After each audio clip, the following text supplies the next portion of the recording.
Buenas tardes, mi nombre es Martín Guagua Palomino. Hoy nos encontramos en el proyecto Palabra, Identidad y Cultura. Es un espacio creado para conocer un poco el proceso de inspiración de los escritores, poetas y artistas y cómo van construyendo su identidad, ¿no? Y finalmente eso se plasma a través del desarrollo del pensamiento crítico que podemos apreciar en sus obras y que finalmente pues sirve de aporte a los lectores, ¿no? Y creo que a eso es lo que debe aspirar toda sociedad.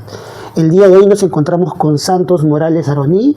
Él es un amigo, un compañero, abogado de profesión, pero considero poeta y escritor por la necesidad de exteriorizar sus arraigos, ¿no? Como todo hombre del Ande, como somos muchos de nosotros. Y bueno, vamos a darle la bienvenida. Bienvenido, Santos. Gracias, Martín. Gracias por visitar. Te recibo acá en mi estudio y felicitarte por tu proyecto, ¿no? Porque he visto varias entrevistas y creo que es importante llevar al público, dar a conocer a la sociedad lo que van haciendo los demás escritores, ¿no? Así es que felicidades y que tenga larga vida tu proyecto. Muchas gracias, Santos, ¿no? Esas palabras un poco motivan, ¿no? A consolidar este proyecto, ya con el aporte también de quienes nos están observando, ¿no? De sus comentarios vamos a ver hasta dónde pues, ¿no? El tiempo y la energía nos va a dar.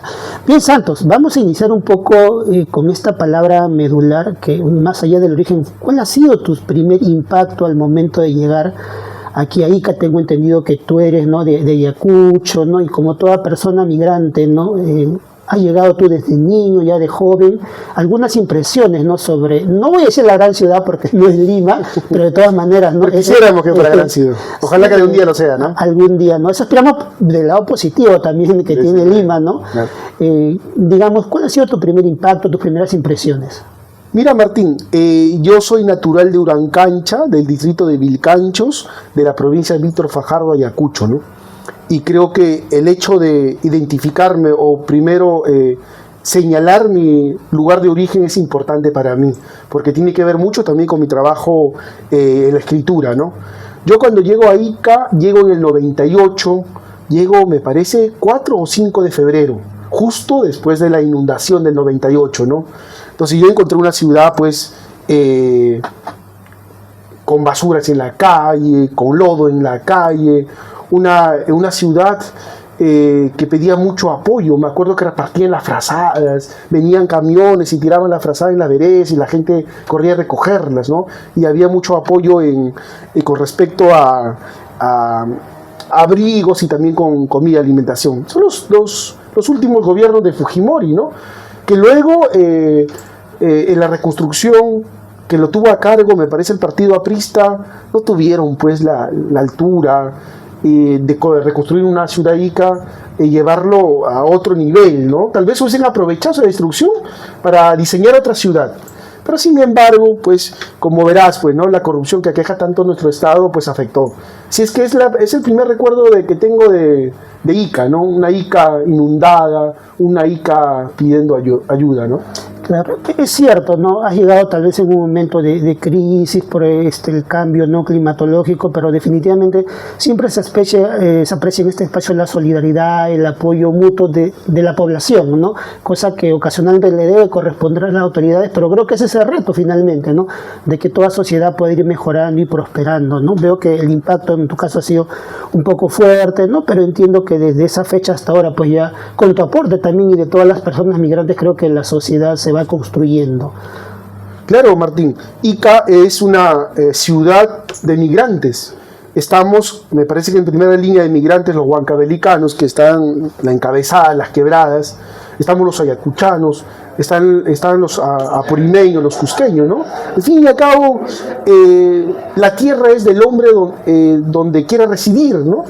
Yo amo mucho a Ica, si bien es cierto hay una identidad de mi pueblo, pero el vivir acá, haber estudiado primaria, secundaria, en la universidad, mi hija ha nacido aquí, mi pequeña Julia, entonces es una ciudad que amo tanto, ¿no? Como a la ciudad materna, a mi pueblo materno que me ha dado la vida, ¿no? Claro, definitivamente creo que por ese camino todos vamos construyendo la identidad. Ahora que mencionas a la universidad, quiero un poco proyectarme desde el momento que yo te conocí también en el espacio universitario. ¿Cómo ha sido ese proceso? Tú has estudiado Derecho, digamos, ¿dónde fueron tus inicios literarios, tus ejemplos, tus maestros a seguir un poco? Porque uno puede pensar, ¿no?, que un estudiante de Derecho tal vez está más orientado a las leyes, que es tu profesión, pero tú te has abocado bastante a la literatura, ¿no? Participas en eventos literarios. ¿Cómo fue ese proceso de formación? Antes de responderte esa pregunta, Martín, se me venía a la mente con respecto a Ica, ¿no? Cómo es la relación conmigo e Ica, ¿no? Tanto así que cuando yo voy a Huamanga, los recitales de Huamanga, no me reconoce como un ayacuchano, ¿no? Me dice, oye, ahí llegó el iqueñito, ¿no? Entonces, como que hay esa confusión, porque uno quisiera ir a su pueblo y ha llegado un paisano nuestro, ¿no? Pero hay eso, ¿no? Bueno, retornando, que es también el mismo hilo conductor, yo he estudiado en Carlos Cueto Fernandini, del 98 que llegué, hasta yo soy promoción 2002 de Carlos Cueto Fernandini, ¿no? Y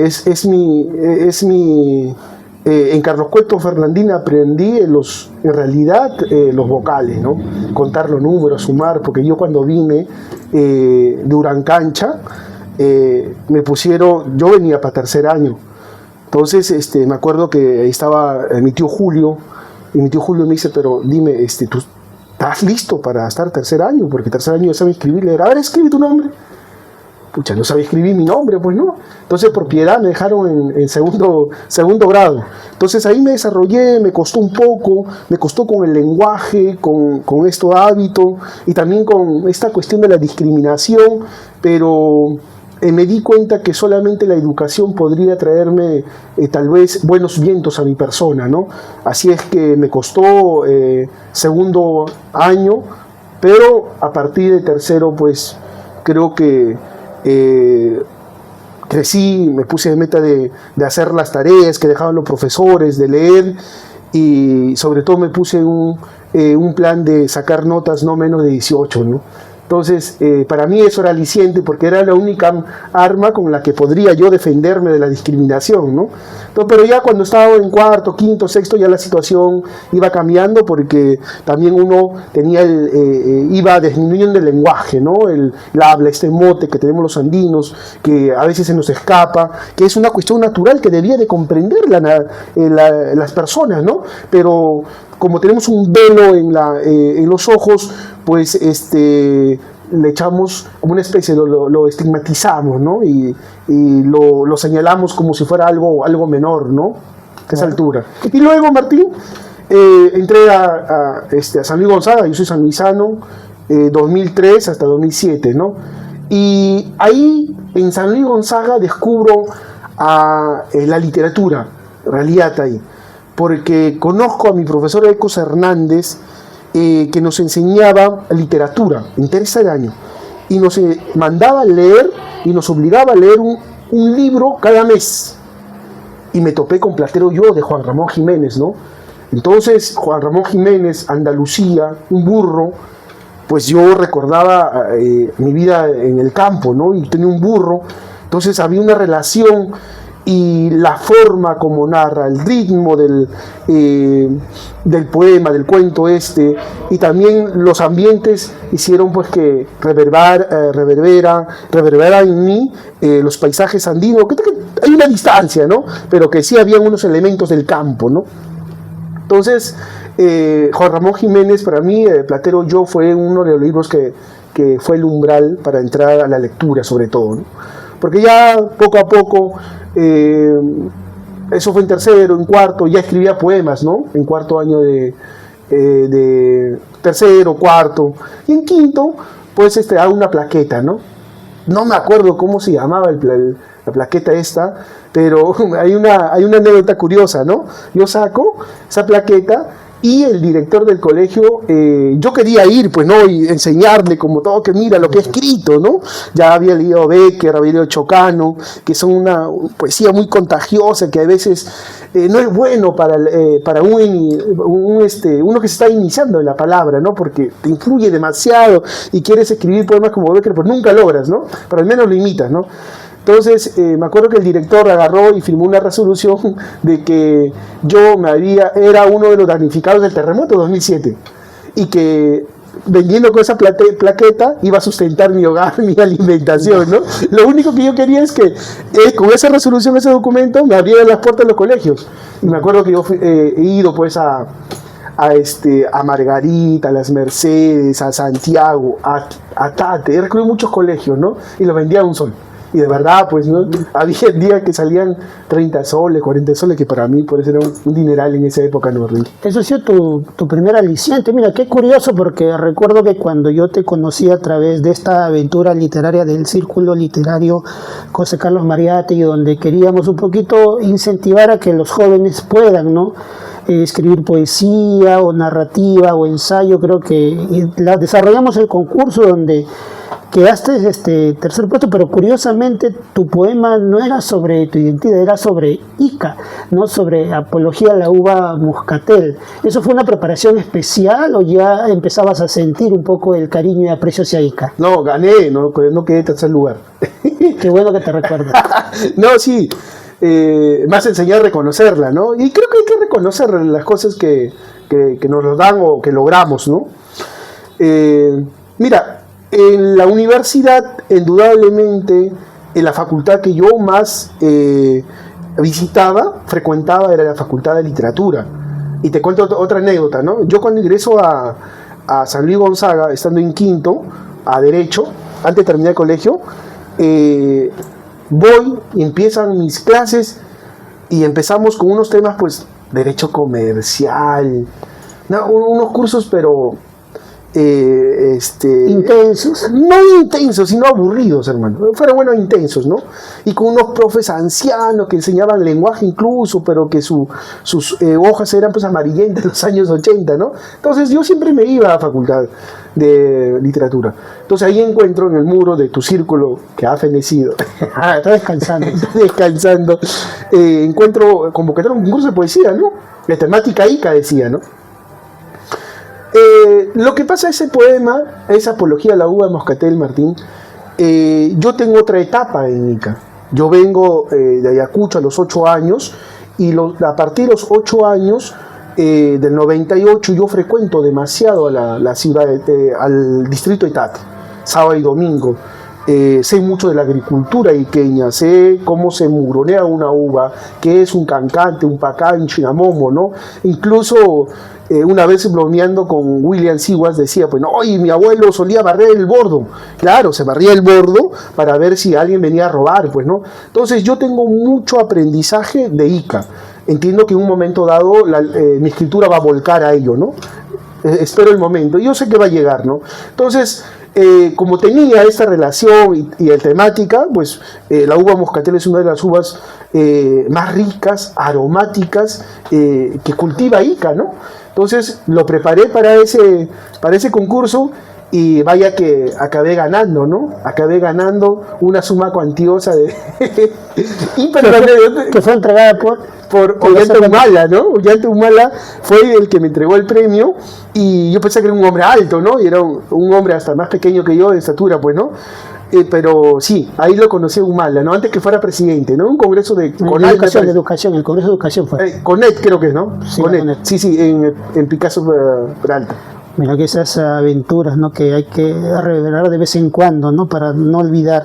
Santos, vamos a dar el salto ya de tu trabajo individual a la primera aventura grupal o en equipo, ¿no? A través de Arauni, ¿no? Que es un poco este espacio que se ha prolongado, pero tengo entendido que desde el año de creación, de formación, casi posterior o paralelo a la formación del Círculo Mariátegui, que ya ustedes un poco empezaron a integrarse en el Colegio de Abogados. Recuerdo cuando me invitaban, ¿no? Y leí un poco la primera producción del Círculo, ¿no? Y el prólogo, que no tiene autor, ya me confesarás quién fue, pero veo como un manifiesto casi revolucionario, quejándose de la educación, del plan lector, ¿no? Y ese César, ¿no? Y ese César.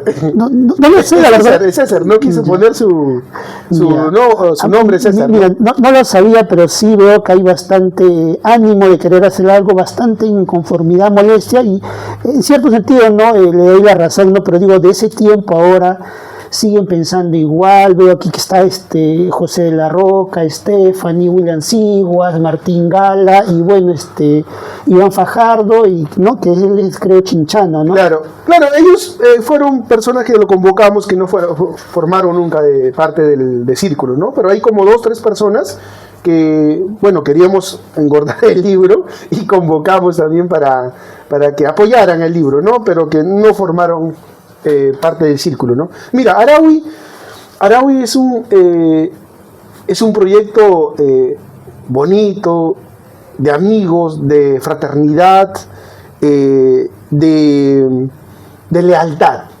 sobre todo de lealtad. Y yo creo que al círculo persiste desde el año 2010 hasta ahora porque hemos encontrado personas sinceras dentro del grupo, ¿no? Y leales. Creo que esas 2 palabras definen al círculo, ¿no? Pero sobre todo también el búsqueda de la escritura, de que cada libro publicado del mismo autor sea mejor que el anterior, ¿no? Y hay buenos elementos. Nos encontramos ahí con Moyano en Huacachina, en un recital de poesía después del recital organizada por la Biblioteca Huacachina, y bueno, conversamos y había esa necesidad de andar en tribu, ¿no? En camaradas, en amigos, y hablar el mismo lenguaje, ¿no? Entonces decidimos formar el grupo. Vino Moyano luego convocó a Julio Espino, a Juan Donaire, llegó Martín Gala, de ahí por mi parte jalé a José de la Roca y a Stephanie Garayar, de derecho, ¿no? Y último en esa época en llegar fue William Siguas, que íbamos un camino a un congreso a Ayacucho, que también nos encontramos contigo ahí, y llegó en esa etapa, ¿no? Pero luego, en el año 2020, hemos convocado más personas y hemos integrado a Brian Osores, a Carol Ángeles, que en paz descanse, a Donna del Villar, que este mes va a presentar, o el otro mes va a presentar su primer libro en la Feria Internacional del Libro de Lima, ¿no? De ahí has llegado tú, ¿no? El último en llegar, Martín, al círculo, ¿no? Entonces me parece que es un buen proyecto en la que siempre hay esta camaradería de conversar, de analizar, de criticar ciertos trabajos, ¿no? Y me parece importante lo que es Araui. Y en el año 2011 publicamos ese libro que tú verás, ¿no? Al menos mis poemas son bisoño, ¿no? Sí, me percato que, bueno, como todo joven poeta, aquí hay bastante crítica, son los pininos literarios que definitivamente, ¿no?, nos hacen un poco evocar, creo que la infancia, ¿no? Ya cada uno tiene la característica particular. Mi pregunta reflexiva es, de esa época hasta la actualidad, ¿cómo ha prosperado Araui como equipo? Como todo proyecto, algunas personas vienen, están un momento, otras se van, otras siguen, ¿no? Pero es parte de los procesos finalmente, ¿no? Tengo entendido que Poesía sin Política podría ser el último trabajo de Araui. Mira, Martín, como tú decías, ¿no? Había la introducción que César había escrito, no quiso poner su nombre, pero yo creo que César plasmó lo que nosotros sentíamos y pensábamos en ese momento. Y hasta ahora nosotros pensamos y sentimos lo mismo, ¿no? Es un grupo que nos hemos preocupado por hacer las recitales, hacíamos el maratón poético Voces Universitarias. Este año estamos proyectados, a partir de agosto, septiembre, hacer unos talleres en la biblioteca municipal y unas presentaciones de libros. Entonces, siempre estamos en el trabajo. Pero el año pasado, por los 15 años, publicamos Poesía sin Política. Es una edición de William Siguas, trabajado por William, y este es el último trabajo del grupo, ¿no? Y es un libro que me gustaría que llegaran a muchas partes, ¿no? Porque incluso no solamente hay la participación de Carol, es un libro con homenaje a Carol, a Donna, José La Roca, Martín, Stephanie, mi persona, Eduardo, Brian y William. Pero sobre todo en este libro, Martín, hay unos pronunciamientos, ¿no? Hay unos pronunciamientos, por ejemplo, contra uno que se titula No existen los hechos aislados, ¿no? Contra la municipalidad, y otro que es un pronunciamiento de círculo en relación al paro nacional del 23 de octubre. Entonces es un libro interesante, espero que llegue a más manos y sobre todo que llegue a los políticos, ¿no? Porque que en realidad la gente a veces lo ve poesía sin política, pero no es eso, sino está cargado más bien de cuestionamiento al status quo, ¿no? Claro, creo que va a corresponder, ¿no? Que Poesía sin Política tenga su espacio aparte para poder un poco disgregar, analizar un poco esa perspectiva, ¿no? Que la evolución en todo caso de Arahwi hasta esta fecha. Bien, Santos, vamos ahora a iniciar un poco con tu trabajo personal. He estado revisando de manera muy sesuda un poco, te voy a interpelar con algunas preguntas. Quiero iniciar con primero, como una cuestión particular de toda tu obra, veo, bueno, tu identidad definitivamente es muy arraigada, se va a ver en toda tu influencia, de José María Arguedas, ¿no? Algunas simbologías como el famoso Quillincho, ¿no? Que lo he leído aparte de relatos y en poemas. Quería empezar con Bajo la lluvia, era Flor de lluvia, que era el primero, porque acá me percato un poco estos tres momentos de la garúa, la llovizna y la lluvia, ¿no? Veo que aquí tú has hecho algo que tal vez hace la mayoría de poetas, ¿no? Un poco empezar con el entorno familiar como una especie de homenaje, ¿no? Yo había notado aquí un poco esto de que tú sí has decidido un poco conmemorar a los tuyos en primer lugar, ¿no? A tu madre, a tus hermanos, ¿no? Y veo que aquí hay bastante naturaleza, sobre todo del campo. Mencionas el árbol, la luna, la naturaleza.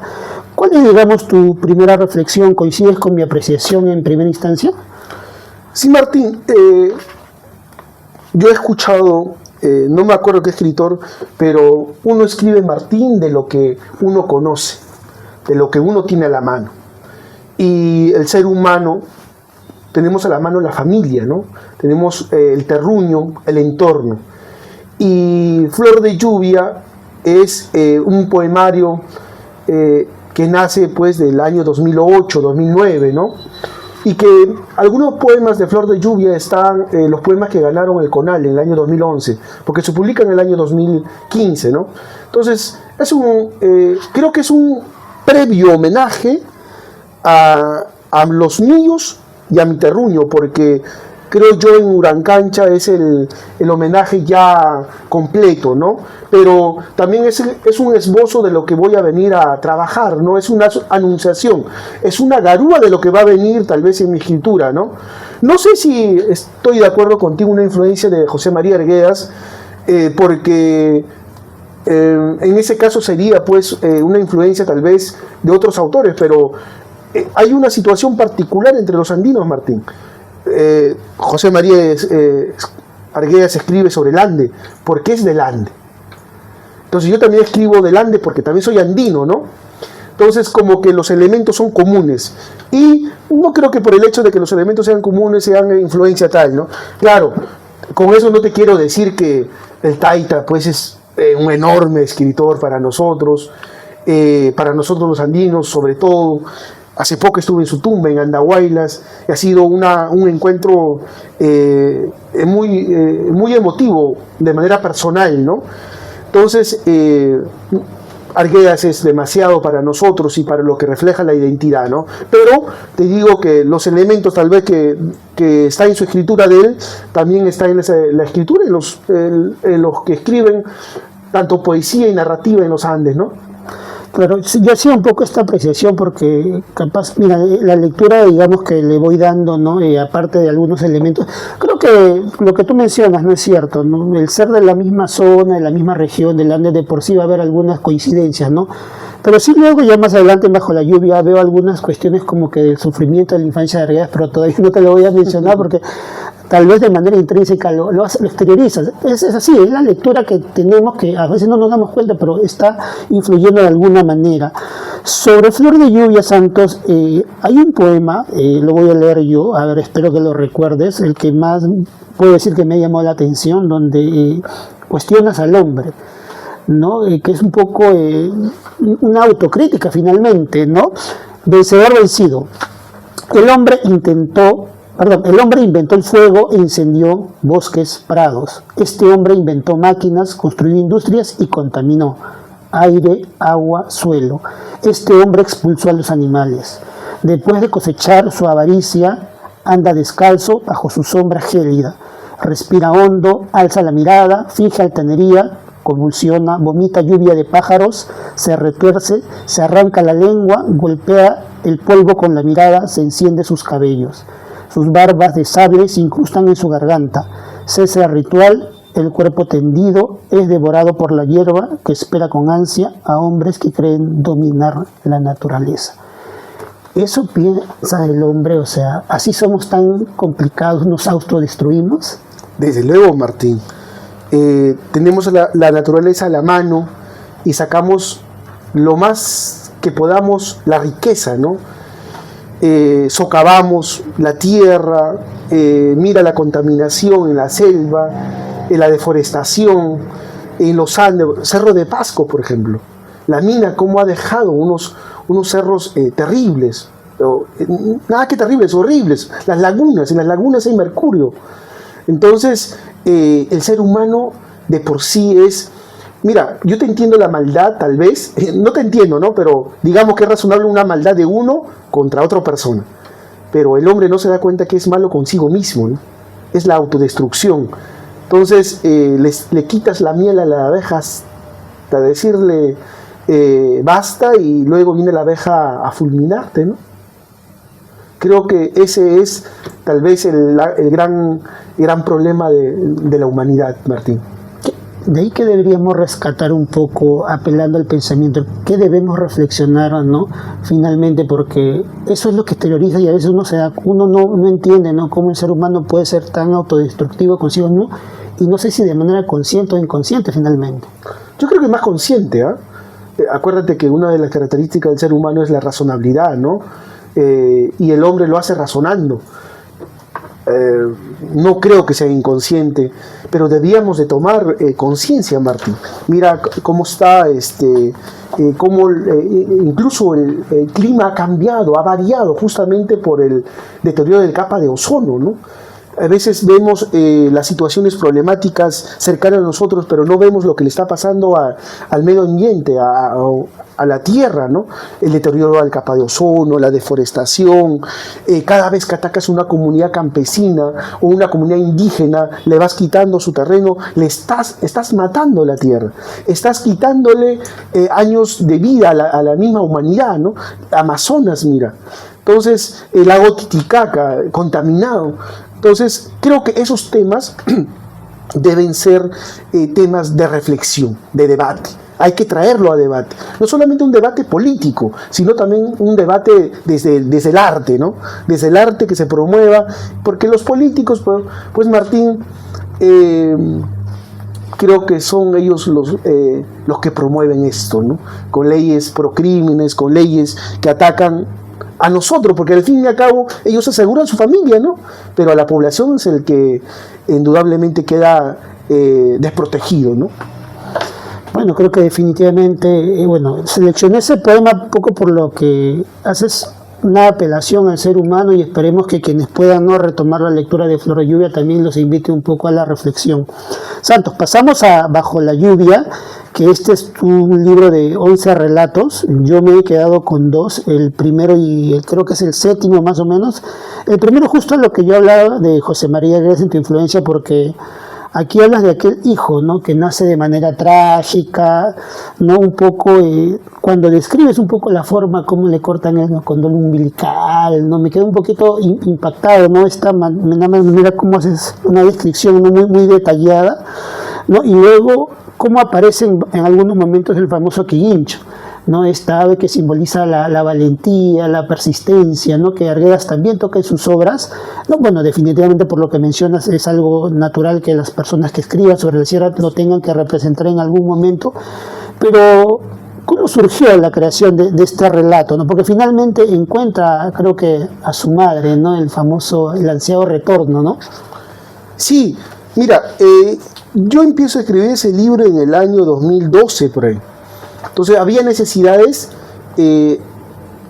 habían cosas que yo quería decirlo con mayor amplitud, ¿no? Y para eso está la prosa, ya sea cuento o ya sea la novela, ¿no? Entonces yo necesitaba decir cosas, no en metáfora, no en símbolos, sino relatarlas, contarlas, ¿no? Entonces ahí aparecen unos cuentos de Flor de Lluvia, de Bajo la Lluvia, que se publica en el año 2019.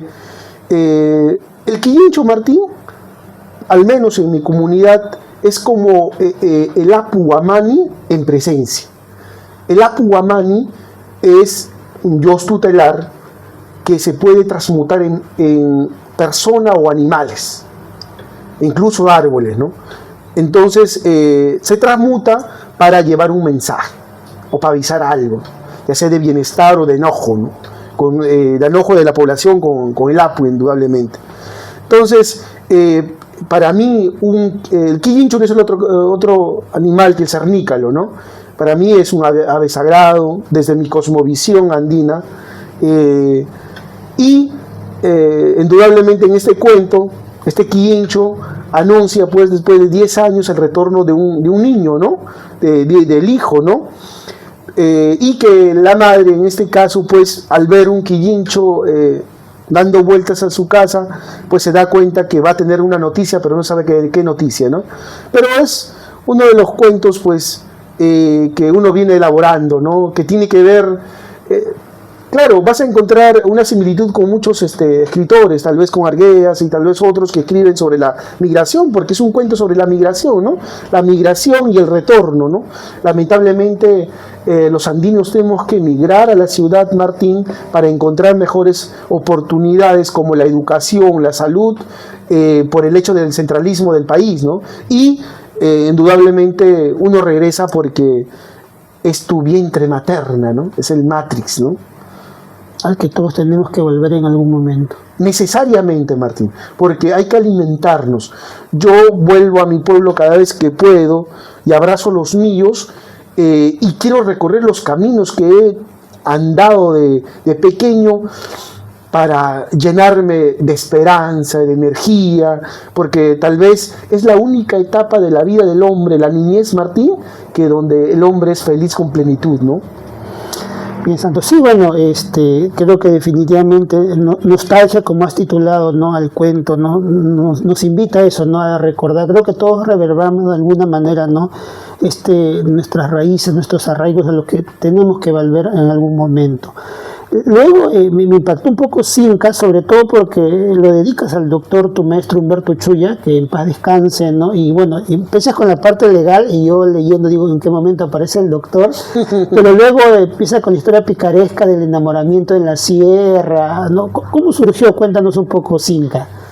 Yo tengo una anécdota con el maestro que me dejó tanta enseñanza, el que lo he querido mucho y lo quiero mucho.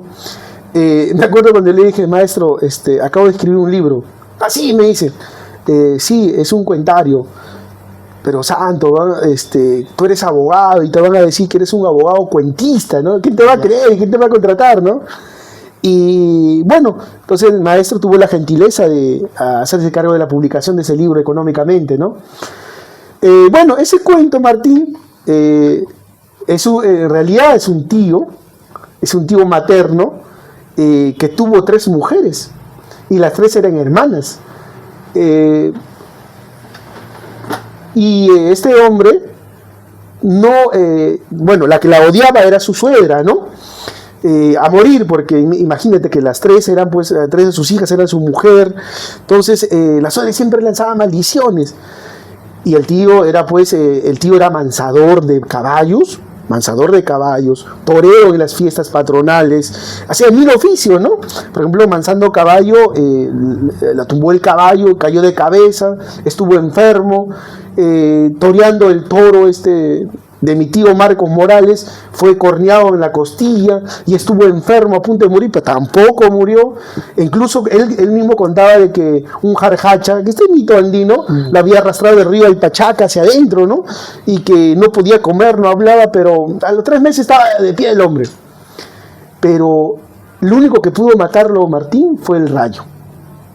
El rayo en la puerta del cementerio, y justo en la puerta del cementerio, ¿no? Entonces, esta historia, claro que tiene real, también tiene ficción, me agradó bastante y era llevarlo ahí al cuento, ¿no? Y me parece que es el cuento tal vez más no sé, jocoso, picaresco, ¿no?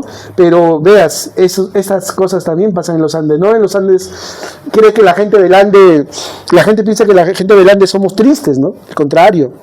Al contrario, somos personas alegre tristes, ¿no? Tenemos eso de lo oscuro y lo colorido, ¿no? El canto, el baile, la festividad y también el llanto, ¿no? Claro, veo que se equilibra un poco el sufrimiento con la diversión, ¿no? Como que una forma de también olvidar, ¿no? De que la vida continúa finalmente a pesar de la adversidad, ¿no? Así es Martín. Bien, Santos, bueno, algo general sobre los demás relatos para quienes quieran comprar, leer. Tengo entendido que posiblemente haya una... Da curiosidad, ¿verdad? Leer relatos, ¿no? Que un poco es ameno. Yo me he divertido bastante, dicho. Este relato como que no cabe en porque uno podría pensar que todo debe ser triste, sobre sufrimiento, ¿no? Por eso que me ha llamado la atención.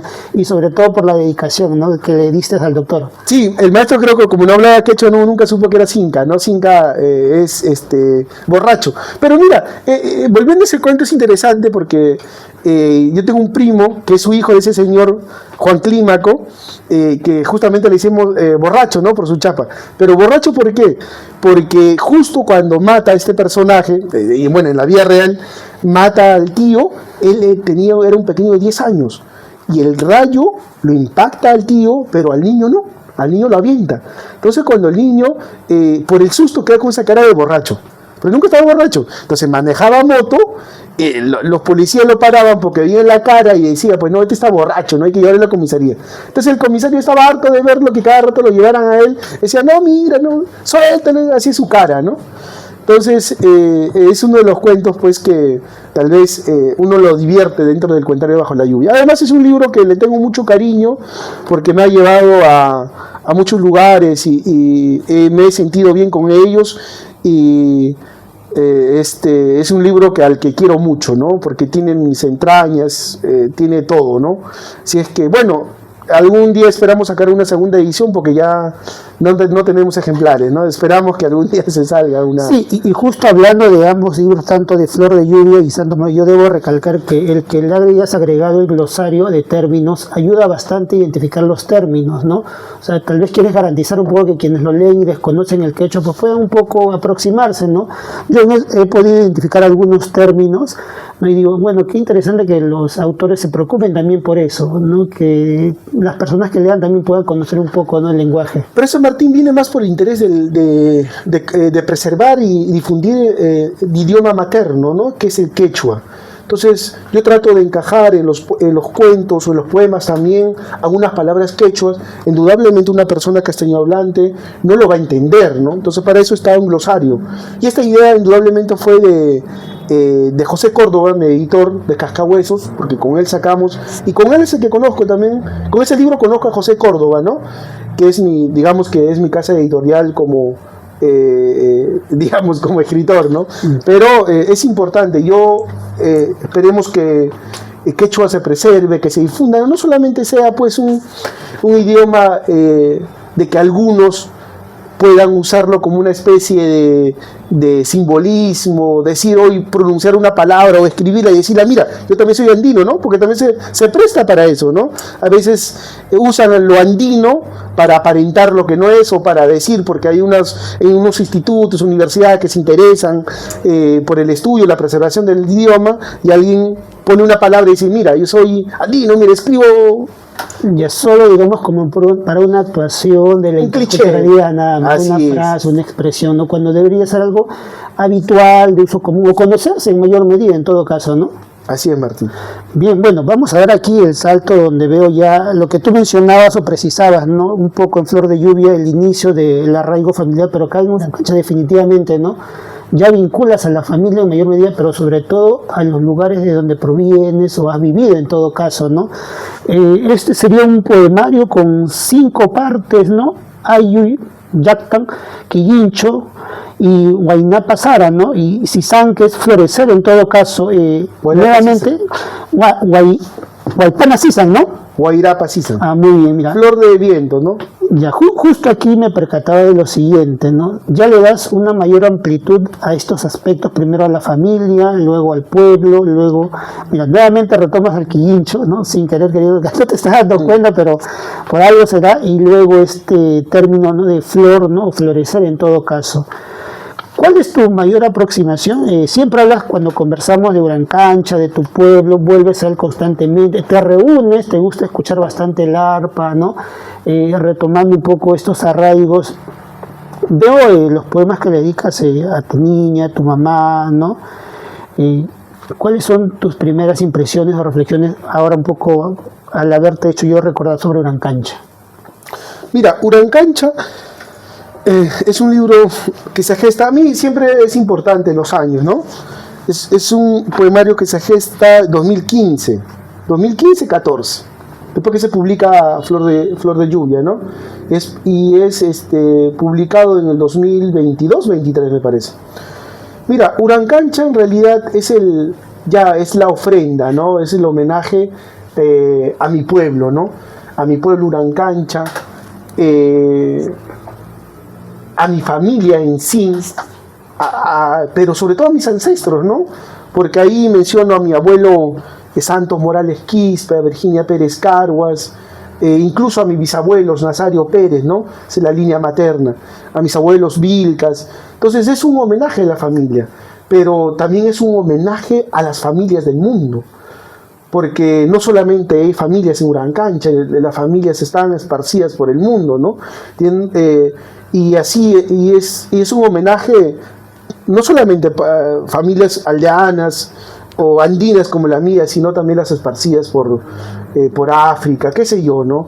Pero a través de eso es una excusa para un poco expulgar en mis ancestros, en las costumbres, en los hábitos, y sobre todo hay un poema que se llama Urancancha, que le da el nombre al poemario, especular sobre todo el origen de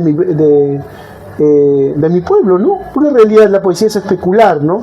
Entonces, es eso, Urancancha, Martín, y es un libro, pues, que ya en su plenitud es un homenaje a la familia, como te vuelvo a decir, ¿no? Y a mi pueblo. Sí, creo que ahora sí corresponde tu primera lectura del poema que has mencionado en tu voz para conocer un poco tu sentido respecto a Urancancha. Bueno, este poema está dedicado a mi abuelo Santos Morales, en memoria. Hervían jochayuyos entre tus ríos y a las piedras de tus arroyos le crecieron alas. El airán porillaba tus párpados y los venados dormitaban en el bramido del Guaira. El rojo polvo de tu cuerpo fue sacudido por nómadas cuyos pies gregarios arribaron a tus caderas en busca de Pucacachi.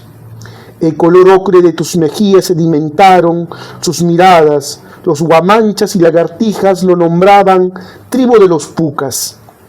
Las primeras mujeres alimentaron del lácteo de las estrellas, podaron el relámpago y lo plantaron. Regaron con leche de sus senos hasta que brotaron hojas, le crecieron ramas y echaron flores y frutos. He ahí el germen de la agricultura. El clan de los pucas, recolectores de granos, de garúa y cazadores de destellos, fueron colonizados por los bravos chancas. Los monsalvetes aprendieron a afilar sus salivas y fueron reclutados al ejército. Las niñas se alimentaban del polen de las lluvias y capullos de sol, para cuando grandes engendraran guerreros capaces de tumbar el propio rayo. La etnia bravía cierto día después del arco iris fue deslumbrada por el propio Pachacútec. Las orlas doradas de su manto acariciaron el color bermejo de sus entrañas.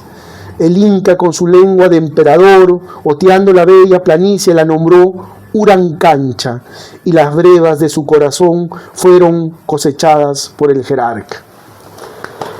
Santos, ¿tú has tenido, digamos, cuando has leído el poema en tu pueblo, cuando has sido alguna impresión, alguna anécdota? Porque a veces cuando uno le escribe algo a la familia, a la tierra, al colegio, ¿no? La impresión es diferente desde quien lo escucha, ¿no? Del homenajeado en este caso, ¿no? Sobre Urancancha, ¿has tenido algo particular que nos quieras comentar? Mira, ¿Cuándo has ido a tu pueblo? Mira, Urancancha es una comunidad campesina. y creo que sufre lo que sufren los, digamos, los resabios políticos, sociales y culturales que todos los pueblos del Ande sufren. Siendo una comunidad campesina, está integrado por barrios: Miraflores, Cruzpampa, Antacocha y el mismo centro poblado de Urancancha, que lleva el nombre. Este pueblo fue fundado, entiendo de que ahora recorriendo las entrañas y ando en esos proyectos, Urancancha es un pueblo de los Huaris, desde los Huaris, incluso más antes, porque después de los Huaris llegan los Chancas, luego llega el Imperio Tahuantinsuyo y ha perdurado, mira, ve, ni siquiera se ha cambiado el nombre.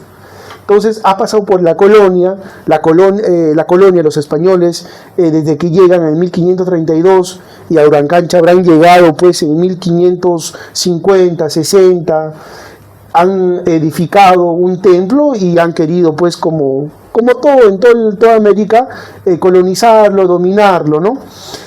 Pero sucede ahora en Urancancha, en la actualidad, pues está perdiéndose la identidad, Martín. Es el gran problema de los Andes. No sé si es solamente Urancancha. Como te digo, ya los que nacieron en Miraflores ya no quieren llamarse, o sea, ya no quieren utilizar el gentilicio de Urancancha, sino Miraflores, o si no Cruzpampa, o si no Antacocha. O sea, ya reducirlo, ¿no? Y vamos a ese reducto de... antes eras una comunidad, ahora quiero reducirte a otra pequeña comunidad, y después vamos al individualismo. Ya será una asociación de tu familia, ¿no? Y luego serás pues tú mismo. Entonces, como se está perdiendo la colectividad, Martín, y eso es peligroso. ¿Por qué? Porque lo colectivo hace que haya pues un trabajo en común, un interés en común. Los estados funcionan porque hay un bien común que hay que desarrollar, pero sin embargo, si tú dinamitas las comunidades, vas a dinamitar no solamente a la población, sino sobre todo su identidad, su cultura, y vas a volver los pueblos desarraigados, ¿no?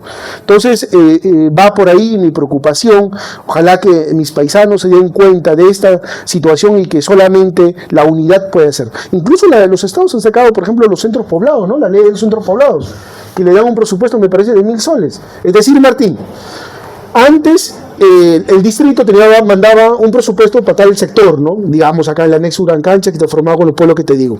Entonces había un presupuesto, ¿no? Ahora no, te doy 1.000 soles, ese 1.000 soles se da para los gastos administrativos y también para los proyectos que quieras desarrollar. Entonces esto ni siquiera alcanza para los gastos administrativos. Entonces en mi comunidad hay 2 centro poblado de Urancancha, centro poblado de Antacocha, y como que ya el distrito quiere quitar el cuerpo, ¿no? Y el Estado cada vez deja indefensos a los pueblos. Entonces ya la gente se dedica porque tiene que comer todos los días, pero ya no ve el trabajo comunal, el trabajo que debe hacer proyectos para toda la comunidad. Entonces eso es peligroso. Esperemos que las comunidades tomen en cuenta esto y que el hecho de dinamitarse, de disiparse, no les lleva a ningún lado, sino el trabajo común. Por eso una de las partes del poema Urancancha es Ayu. Ayu es familia, Ayu es comunidad. Entonces, estoy trabajando un libro, ojalá que se concrete, se llama Ayu Urancancha, que es narrativa, un tema de investigación, pero tiene que ver eso, el ayu, ¿no? Que se mantenga eso de la reciprocidad, hermano, que es importante en las comunidades. Si no hay una reciprocidad en las comunidades, el Imperio Tahuantinsuyo funcionaba eso porque había una reciprocidad en el Mitaj, por ejemplo, ¿no?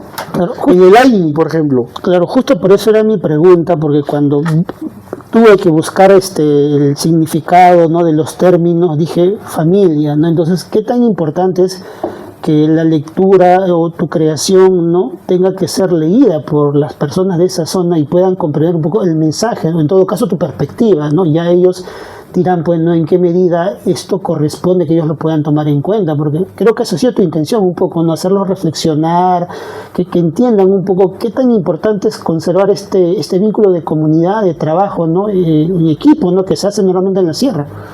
Sí, Martín, y ahora que lo veo también, Urancancha también tiene esa intención, o sea, no solamente la intención de reivindicar a la familia sanguínea, sino la comunidad, ¿no? ¿Y por qué no la identidad? ¿Y por qué no la nación peruana, no? Porque al fin y al cabo, mira las elecciones, ¿no? Los del sur allá pues los andinos, los serranos, los cholos, ¿no? Oye, ¿por qué no te vas a Puno, no? Porque estás en Lima, ¿no? Entonces, como que en esta época electorero siempre ha surgido esa, digamos, ese bicho, ese cáncer, esa atrofia de la colonia, ¿no? Los blancos encima y los cholos abajo, ¿no? Y no hemos formado una nación. Yo creo que Urancancha ha sido eso, ha sido una búsqueda desde la familia, o es, ¿no? Desde la familia buscar la identidad comunal y por qué no la identidad de la nación, ¿no? Claro, creo que corresponde una relectura de Urancancho por los que viven en la zona y tal vez por todas las poblaciones del Andes, sobre todo, ¿no? Un poco para... No solamente por la zona, Martín, porque este poemario no le funciona. O sea, la poesía escribimos aparentemente de mi madre, de mi hija, pero estamos, como te decía, ¿no? Estamos escribiendo para todas las hijas del mundo, ¿no? Entonces, también los criollos puedan leerlo y entender cómo pensamos los andinos. O sea, yo no te hablo, yo no soy una persona que te hablo desde la orilla, te hablo desde dentro. Yo no he nacido en la ciudad, he nacido en el campo, he crecido en el campo, he visto en mis ojos el campo y probablemente yo sin Urancancha no escribiría, probablemente. Pero entonces para que no se entiendan, ¿no? Y mira, yo soy andino que habla desde el fondo, desde adentro, ¿no? Incluso Arguedas era pues hijo de un abogado, ¿no? Y los indios que ellos llamaban eran los verdaderos andinos, ¿no? Entonces también él hablaba desde la visión, ¿no? Desde la orilla, ¿no?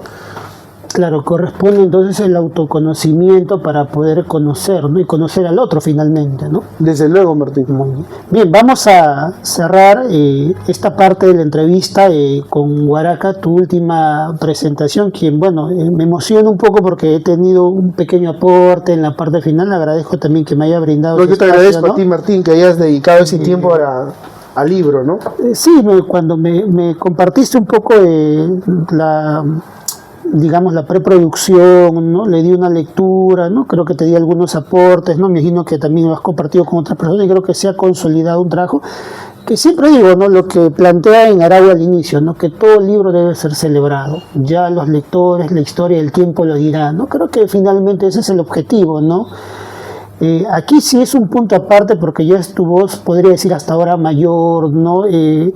No sé si decirlo a través de protesta, pero sí como un grito, ¿no? En el buen sentido de la palabra, ¿no?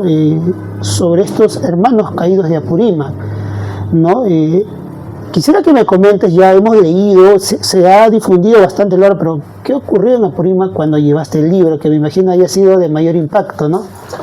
Bueno, Martín, Huaraca indudablemente es un alegato. Es un alegato en búsqueda de justicia para los hermanos que han caído, pero sobre todo para esa familia que aún llora, que aún sufre, porque debe ser inmensamente triste y doloroso perder una familia de la manera que perdieron, y sobre todo la respuesta que recibes del Estado, ¿ya? Una respuesta de hacerse el loco, hacerse el tonto y todavía empezar a solapar, a esconder a los verdaderos culpables, ¿no? Que es la impunidad, ¿no? Mira, Dina Boluarte está tranquilo en su casa, aún reclamando su sueldo de presidenta, ¿no? Quiere una pensión de presidenta. Entonces, es un alegato, Martín. Mira, yo he ido a Andahuaylas, me invitaron para la presentación, he estado en el cerro, en el Apu Huayhuaca, en donde cayeron dos de ellos, uno de ellos, he estado en Andahuaylas, pero la gente tiene temor, Martín. La gente tiene temor de agarrar esa llaga, o hablar sobre esa llaga. Pero yo no sé si es un temor, digamos, un temor perenne, o es un temor que solamente está reposando. Es como un volcán que está ahí, tal vez aguantando, durmiendo, y posiblemente sea un volcán que se esté fermentando, ¿no? Porque en un momento dado va a explosionar, Martín. Yo creo que va a pasar eso, ¿no? Una herida abierta que tal vez debe cicatrizar, pero va a tomar tiempo finalmente. más allá de creo que si cicatriza, Martín, solamente va a ser el día que hayan hallado la justicia respectiva y que las personas responsables paguen, pues, ¿no? Pero mientras no, siempre va a estar la herida abierta. Mira, hasta ahora están las heridas de los abusos, tanto de los senderistas como del Estado, ¿no? ¿Cuántos años han pasado? Aún sigue vivo en una familia. Claro, nosotros, la sociedad, a veces topamos nuestros ojos en otros asuntos y nos queremos hacerlo los virolos, ¿no? Pero sin embargo, el asunto, el tema está ahí, Martín. Está latente, ¿no? Sobre Huaraca, digamos, ¿cuál ha sido el mayor impacto? Lo que tú me comentas es algo, digamos, contextual, ¿no? Pero al momento de leer los poemas, el comentario, tengo entendido que has ido a varios colegios, ¿no? ¿Alguna anécdota sobre algún poema en particular? ¿Habrás conocido tal vez a los familiares? Mira, la intención era San Martín, pero lamentablemente no. He caminado por los mismos lugares, ha sido una emoción distinta. Mira, ese libro es escrita como un alegato porque yo pienso y siento de que el artista debe ser un arma que cuestiona el statu quo y los poderes. Nunca un artista y el arte debe estar con el poder. Entonces, si yo trabajo con la palabra, mi palabra sea el arma, ¿no? Es el arma para cuestionar y para estar siempre vigilante, ¿no? Porque si vamos a hacer, no concibo el arte sin cuestionar el statu quo o sin cuestionar lo que está, pues, ¿no? Lo que está en el mando, ¿no? Lo que está en el poder, ¿no? Lo que ahora hace el Congreso, invitar, me parece que es Susel Paredes, invitar a todos los artistas y recibir, ¿no? He visto a varios artistas que lamentablemente lo han hecho, ¿no? Pero yo no creo que esté el arte para eso. El arte debe estar siempre al lado del pueblo y siempre al lado del arte, de la estética, de la belleza, ¿no? Y también de las injusticias, sobre todo. El arte debe ser cuestionador. Entonces de ahí podría desprender de que un artista no debería participar en política, no debe comprometerse. No he dicho eso. No he dicho eso. Sería bacán, pues, que un artista esté en el poder, a ver cómo lo conduce, ¿no? Capaz lo conduce como conduce su arte, con belleza, con amor, ¿no? Con sinceridad, con honestidad, Martín. No he visto hasta ahora un poeta alcalde. Ojalá que sea nuestro amigo William Sivas por Guadalupe. No he visto un poeta congresista, tal vez cantante sí, pero sería bacán que las personas que hacen arte estuvieran en el poder. No solamente en la política, estuvieran como directores, cargos públicos, en donde pueden desde el lugar que puedan también dar apertura a los demás artistas que tal vez estamos al margen de ello, ¿no? Que no le simpatizamos a la gente, a las autoridades, y justamente a Araui, ¿no? En nuestro pronunciamiento le dijimos al alcalde, la actual gestión, le dijimos, ¿sabe qué? Mientras estas situaciones como la prostitución en el centro de Ica no cese, pues nosotros vamos a abstenernos de participar en cualquier evento organizado por la municipalidad, ¿no? Claro, pero en todo caso entiendo que no implica que no se participe, sino que si participa sea como que un coherente con la obra que produce, para no perder un poco este sentido común, ¿no? Que se requiere mucho o que se espera en todo caso de los artistas, los escritores, los intelectuales, ¿no? De cuestionar un poco el status quo, ¿no? Así es, pero Martín, yo no, con eso no quiero decir que o sea, el artista es comprometido con el arte, con la justicia, con la belleza. No quiero decir que todo artista tiene que estar en el poder, ¿no? Hay artistas que muy bien cuestionan a través de su obra pictórica, de la literatura y la poesía, pero son unos ascetas, ¿no? Están aislados, ¿no? Y que bacán, pero su obra está cuestionando, ¿no? Se está leyendo, ¿no? Mira, no me acuerdo, por ejemplo, el artista que hizo carro alegórico contra Dina en Cusco y lo sacaron de la universidad, ¿no? Y el hombre, a pesar que lo sacaron de la universidad, pues el hombre sigue haciendo, no se ha milanado, ¿no? No va a ser como el juez Carbancho, que lo han sacado, lo han suspendido por cantar y ha dicho, no, ahora ya no canto, ¿no? Bueno, salvando distancias, es un juez y bueno, estamos hablando de los artistas, ¿no? No, son retos finalmente, pues, que uno tiene que asumir, ¿no? Creo que lo elemental en todo caso del artista, de que aquella persona es que mantenga un sentido común, un principio de coherencia. Yo creo ¿no? que coherencia con lo que dice y con lo que hace, Martín. Porque finalmente la historia pues juzga de alguna manera, ¿no? Y siempre es bueno mantener una línea, ¿no?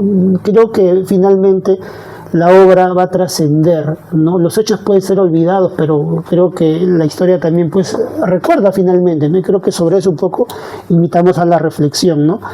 Bien, Santos, creo que estamos llegando a la parte final, pero creo que tu otra faceta de editor literario, de promotor también un poco cultural, ¿no? Tienes algunas obras que quieres tal vez proyectar, Claro, Martín, para que nuestros telespectadores no puedan un poquito conocer, ¿no? ¿A qué más se dedica Santos Morales Aroní? mira, aparte de eso, tenemos la editorial Ícata, ¿no? La conducimos William Sivas y José de la Roca, ¿no? Y mi persona. Bueno, hemos hecho trabajos. Nuestro primer libro ha sido Manantiales de Willy Gómez Millario. Hemos publicado Trilce por los 100 años de Vallejo, indudablemente. Hemos publicado Acoda de Gino Roldán. Hemos publicado Chiririnca de mi paisano Javier María Olorti, un buen libro de relatos, de cuentos.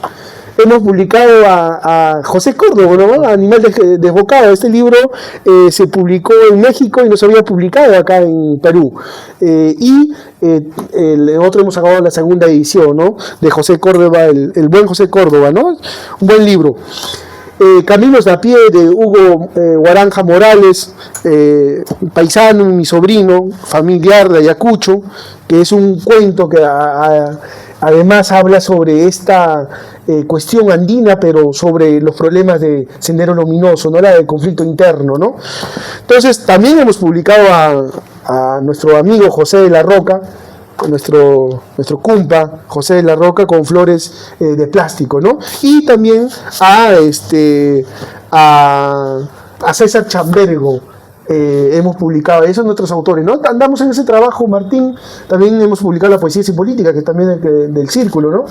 Entonces, va a ser su presentación va a ser claro, va a ser el día 17. El día 17 de julio, esta semana que viene, en la Biblioteca Municipal de Ica, ¿no?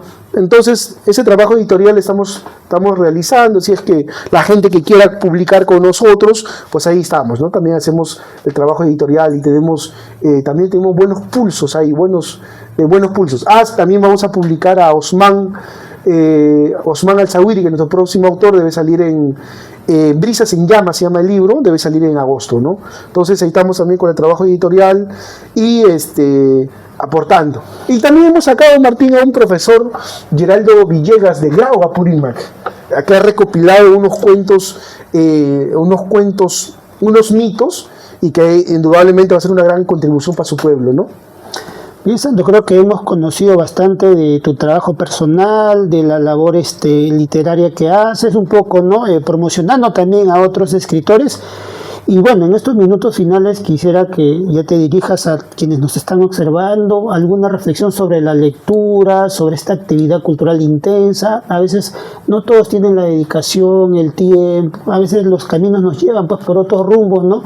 Y se pierde la esencia, ¿no? de la escritura, de la lectura. ¿Alguna reflexión final? Bueno, solamente que dense tiempo para leer. Que los libros son los mejores maestros que podemos tener, y que a través de ellos vamos a tener una opinión, pero sobre todo vamos a saber tomar buenas decisiones. No solamente en lo político, sino en lo personal, en lo familiar, en lo estético, ¿no? Entonces la lectura parece para mí importantísimo, Martín. Más allá de si tú tienes un bichito ahí que te molesta, que quieres escribir, también hazlo, ¿no? Porque es importante. De esa forma se llega, ¿no? A buscar el camino correcto, el lenguaje correcto que todos los escritores tal vez buscamos, ¿no? Claro, eso es cierto, ¿no? Lo importante es que la lectura nos da una amplitud de perspectiva, y creo que eso es lo que se busca, ¿no? Un poco que cada uno ya pueda tener sus propios principios, ideologías, ¿no? Que pueda seguir el sendero, ¿no? Que finalmente la lectura cada uno le pueda dar. Bueno, Santos, vamos a agradecerte nuevamente por este espacio. Estamos en el estudio literario de Santos Morales Aroní. Quienes lo deseen convocar, aquí lo tienen, ¿no? ¿En qué lugar estamos? No, bueno, estamos en Ica, en Urbanización Santa Anita, J5. Sí, ahí queda el estudio de de mi estudio de abogado, y también está la biblioteca, también está la tienda de Ícata, ¿no? Que ahí tenemos los libros. Así es que si nos quieren visitar, estamos acá, ¿no? Y todo poeta que viene de otros lugares siempre llegan. Siempre bienvenido. Todos los que han visitado podrán dar fe de eso. Bueno, Santo, gracias nuevamente por tu tiempo y bueno, nos despedimos con quienes nos están observando y bueno, agradecemos por sus comentarios, por compartir esta entrevista y esperemos que el proyecto siga prosperando. Gracias por acompañarnos. Que tengan buen día. Hasta luego. Nos vemos. Muchas gracias, Martín.